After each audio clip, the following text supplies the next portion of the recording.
Hi there, this is Jen, and thanks so much for stopping by today. Today I am doing a mixed media card using some Fairy Hugs products, and the products I'm going to be using today are some that they just released at the end of October.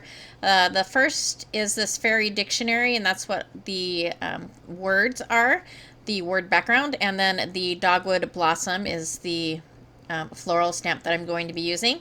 So I'm going to start out with a piece of watercolor paper, and I'm going to be using my Prima watercolors in the terrain set. And so whenever I get these out, I always just like to, I wasn't sure exactly which colors I was going to use, but I always like to spritz down the colors and get them ready for me to use. And so I'm just going to take my water bottle and spritz those watercolors. And I have my little bowl of water.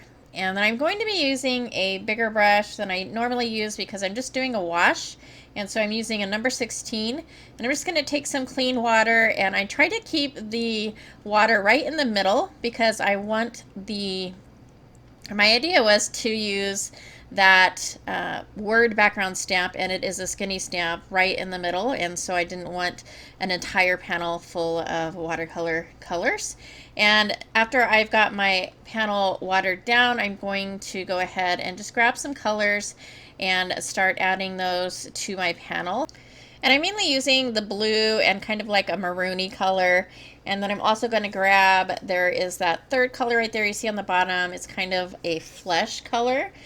And I use that to lighten up a little bit, and then I'm going to use a green as well. But you can see that watercolor is going towards the edges of the paper, which I absolutely love, but sometimes it gets a little bit muddy, and so you'll see me taking my baby wipe and just mopping up a little bit of that color so that it doesn't get too muddy.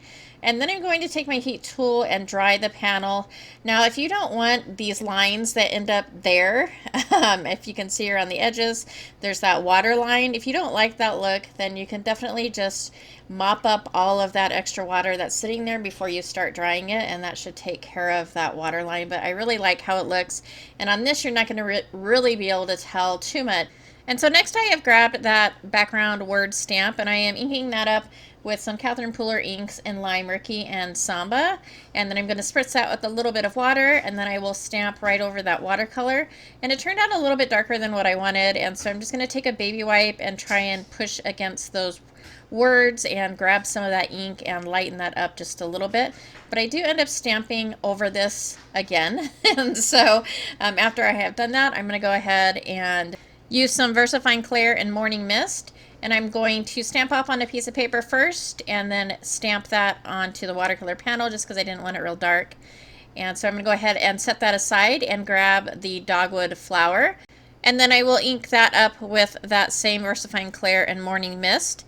And then I'm going to take the word background stamp and just push it into the already inked up Dogwood Blossom, and then stamp that off on my paper. And I do this several times. I believe this is called stamp kissing, but it's a little bit more difficult to do on a solid stamp like this, and so it's not really noticeable.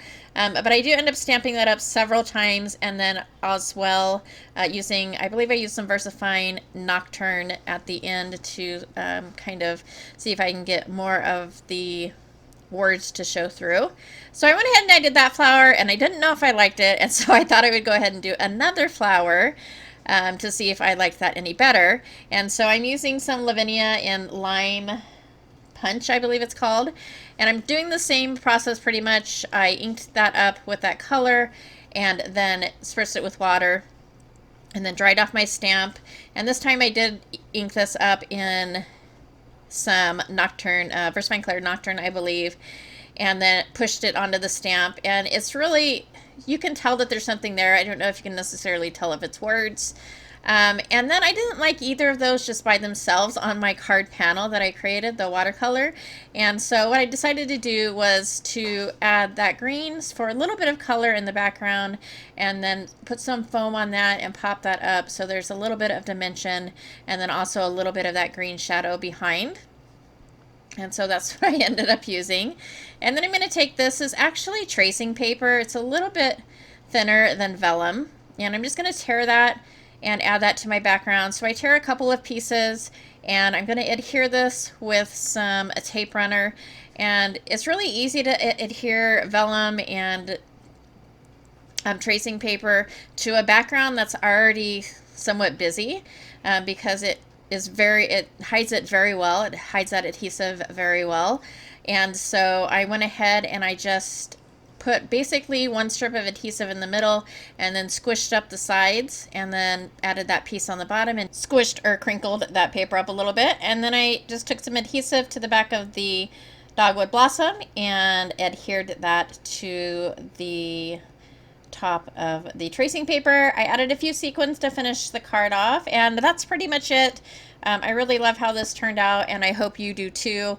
If you liked this video or found it informative, please go ahead and give me a thumbs up. As always, I thank you so much for taking some time out of your day to spend with me, and I hope to see you next time.